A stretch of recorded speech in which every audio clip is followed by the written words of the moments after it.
Bienvenue à Francophone, une communauté francophone en soins critiques.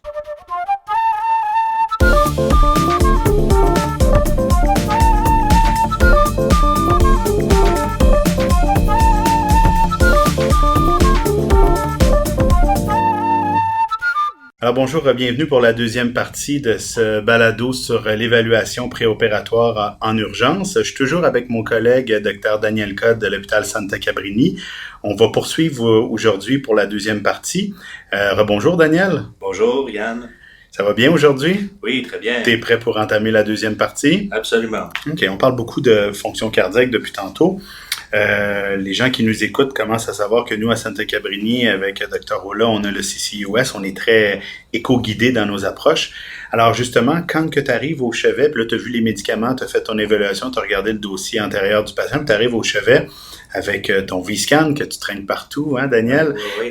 C'est quoi les choses importantes que tu regardes au niveau cardiaque, là? Vraiment au niveau cardiaque pulmonaire, on y reviendra plus tard, mais en termes de fonction cardiaque, c'est quoi les choses que tu penses que nos auditeurs auraient besoin de porter une attention particulière?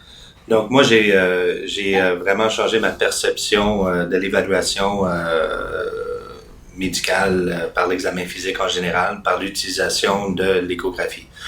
L'échographie maintenant, pour faire une préop d'urgence, est devenue un peu essentielle pour me permettre de me sentir confortable, pour justement pouvoir dire ce patient a un cœur qui peut prendre, ou un système cardiovasculaire qui peut soutenir, la poutre qui tient le pont est assez forte. Donc, en particulier, ce que je vais faire, c'est je veux bien regarder le ratio VD-VG. Donc, je vais essayer d'avoir une vue subxiphoïde, une fenêtre subxiphoïde dans le meilleur des cas. Des fois, dans les cas, par exemple, pour revenir à l'exemple initial de péritonite, c'est très difficile d'obtenir cette vue-là, mais c'est important parce que pour moi, après ça, je regarde ma veine cave inférieure. Si j'ai pas vu la présence ou absence d'insuffisance cardiaque droite ou ce ratio-là, ça devient très difficile dans le contexte surtout aigu de dire c'est quoi leur physiologie et d'interpréter ce VCI. Parce que les gens qui sont en situation si on regarde tous les gens qui attendent une chirurgie urgente, sont tous malades. Donc, sont soit hypovolémiques ou sont soit hypervolémiques parce qu'ils sont décompensés de leur pathologie cardiaque ou autre. Alors, si t'as pas une bonne idée de c'est quoi la physiologie de la personne, donc présence ou absence de valvulopathie sévère ou insuffisance cardiaque droite, c'est dur d'être ferme et dire cette personne-là peut procéder à une chirurgie puisque leur physiologie cardiaque peut le soutenir. Donc, on essaie de regarder au moins VD-VG ratio pour comprendre s'il y a une faiblesse systolique importante et insuffisance cœur droit. L'autre chose, c'est en termes des valves, c'est sûr, on peut pas faire des échographies formelles pour tout voir. C'est une limite de, je pense que l'IDU, l'écho au chevet peut permettre. Mais par la suite, l'FEVG en court axe, en long axe. Et par la suite, une visualisation des valves. C'est sûr que lorsque quelqu'un a une sténose aortique critique, là, c'est dur à manquer sur une écho. Donc, souvent, je regarde pour des signes de calcium, puis j'essaie de voir les feuillets. Donc, et toujours en concert avec mon examen physique, mon auscultation et aussi un peu le contexte global. Pour moi, l'écho a permis d'envoyer mes patients soit urgents et des fois électifs, parce que j'utilise même l'écho dans ma clinique de pré-op élective. Ça permet de vraiment chiffrer un peu les choses pour les anesthésiologues et l'équipe chirurgicale se sent beaucoup plus à l'aise lorsqu'ils ont... Oui.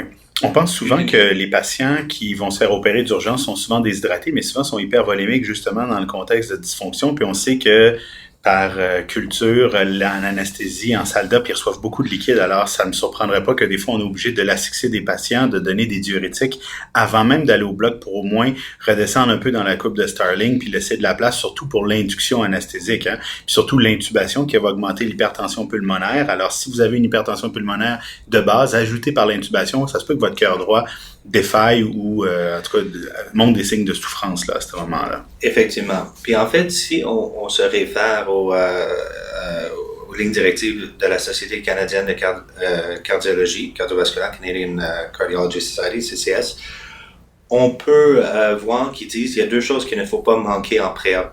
L'hypertension pulmonaire sévère et sténose aortique sévère.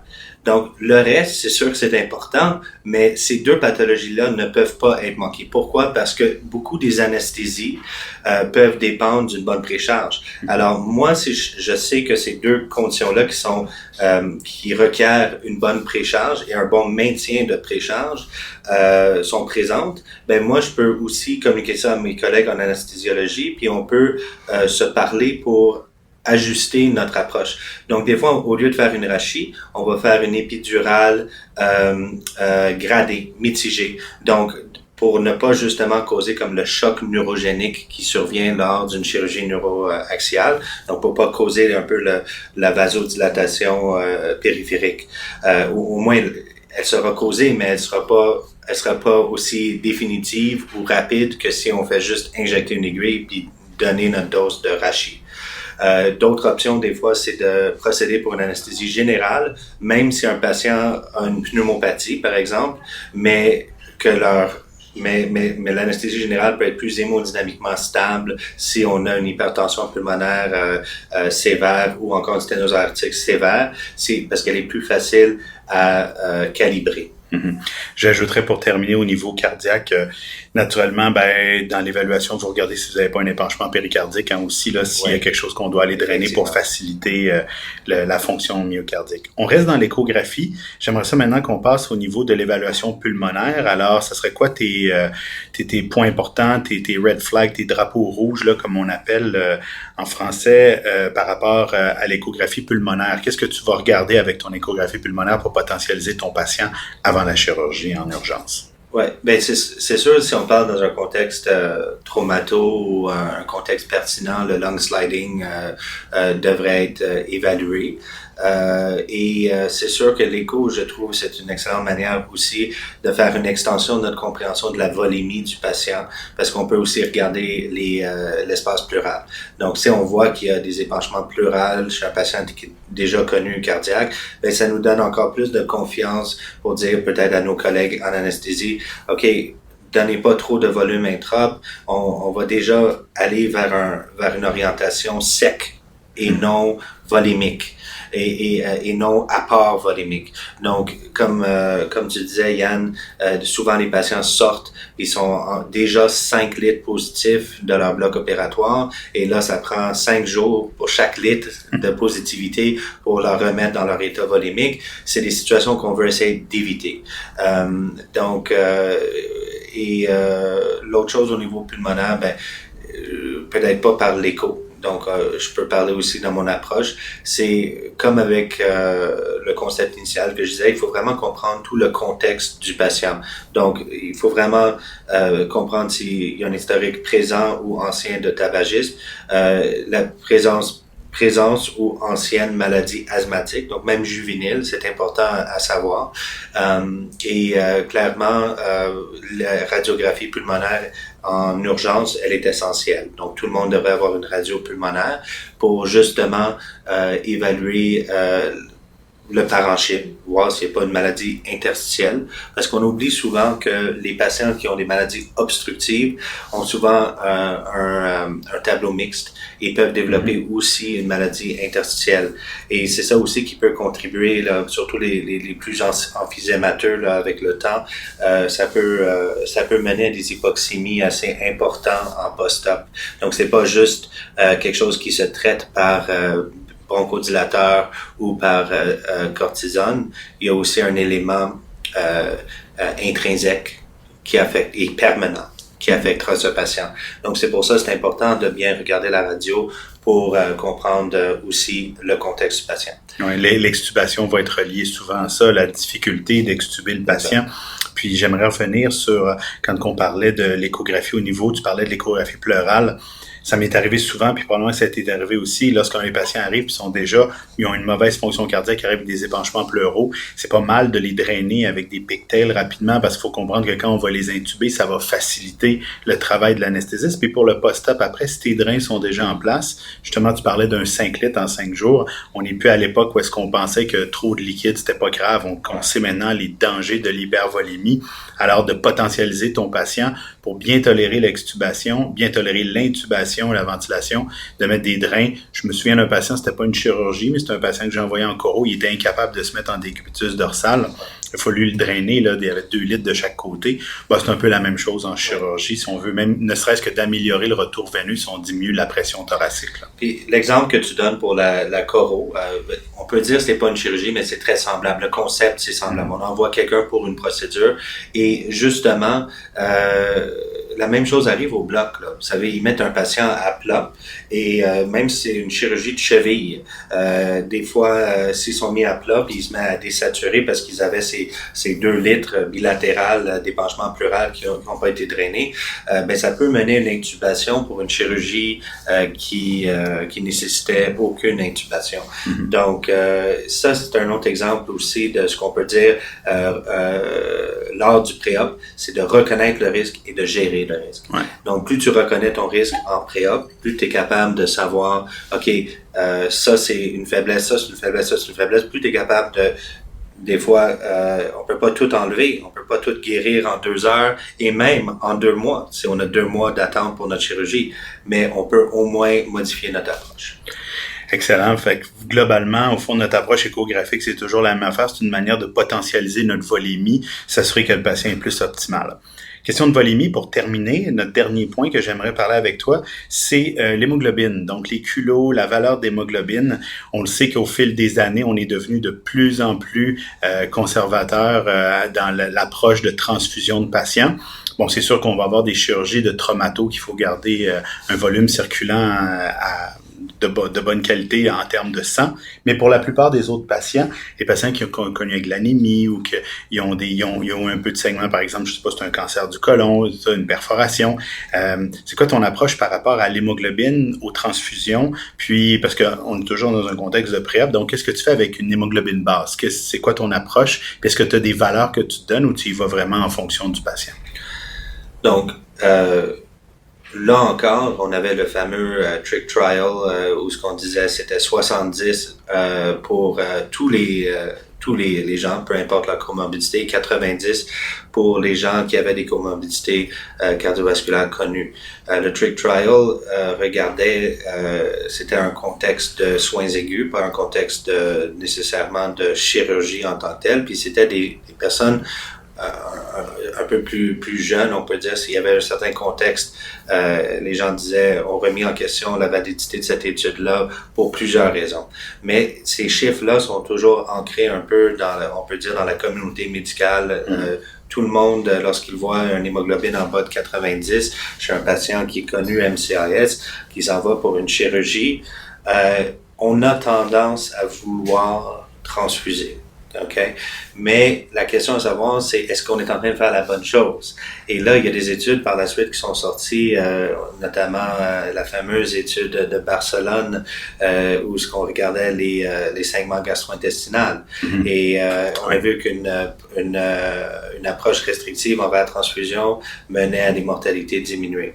Donc, c'est des affaires qui nous font maintenant réfléchir sur le danger du sang. Est-ce qu'il y a un impact immunologique en donnant du sang qui affecte, qui cause une baisse de l'activité du système immunitaire ou de la manière que les cytokines peuvent fonctionner, le recrutement, la chémotaxie des neutrophils. Donc, il y a toutes sortes de concepts un peu reliés à ça. Ceci étant dit, on a aussi des collègues en anesthésie et des chirurgiens qui seront pas à l'aise de procéder à l'opération si on transfuse pas. Mm-hmm. Donc, c'est un peu comme prendre l'autoroute pour traverser le parc de la Vérandrie. On est mieux d'avoir la tank à gaz pleine. C'est un peu le concept de base que les gens ont. Donc, pour répondre à la question, c'est pas clair. Je ne pense pas qu'il y a de chiffres magiques où ce qu'il faut transfuser ou ne pas transfuser. Moi, personnellement, si j'anticipe que la chirurgie sera plus longue, si c'est, par exemple, dans le contexte orthopédique, une endoprothèse versus une prothèse moins invasive comme un clou gamma, ça va affecter ma décision de transfuser ou non. La présence ou non d'anticoagulants, d'antiplaquettaires, donc ce qui peut aussi affecter le risque de saignement. Et évidemment, les facteurs intrinsèques du patient au niveau cardiovasculaire. Donc, est-ce qu'ils ont eu 5 stents dans la dernière année? Est-ce qu'ils ont une maladie tronc commun connue? C'est sûr que ces gens-là, je vais peut-être être un peu plus libéral dans mon approche transfusion que quelqu'un de 50 ans sans antécédent. Il n'y a pas de bonne réponse, je pense, au niveau d'hémoglobine. Hein? Les études sont dures à faire dans ces circonstances-là parce qu'il n'y a pas 2 patients pareils qui vont se faire opérer. Tu as tout à fait raison, je pense, de mettre en évidence l'anticoagulation, le type de chirurgie, le risque de saignement opératoire, la friabilité des tissus, hein, l'âge de la patiente ou du patient. Toutes ces choses-là viennent faire de ce que la médecine est. Hein. Des fois, c'est de l'art, c'est pas juste de la technicalité avec des protocoles qu'il faut toujours mettre en place. Des fois, il faut réfléchir. Écoute, Daniel, c'était extrêmement intéressant.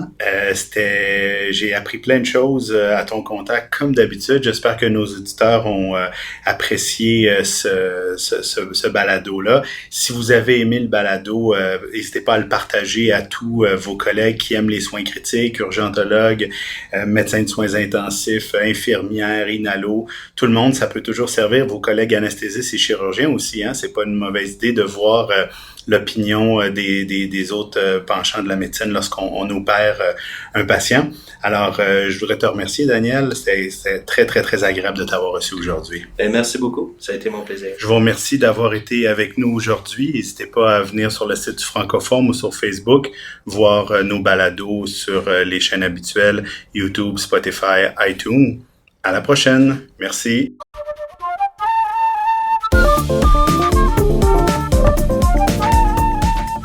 L'information contenue dans cette balado-diffusion est de nature informative seulement et ne remplace aucunement le jugement ou l'avis d'un professionnel.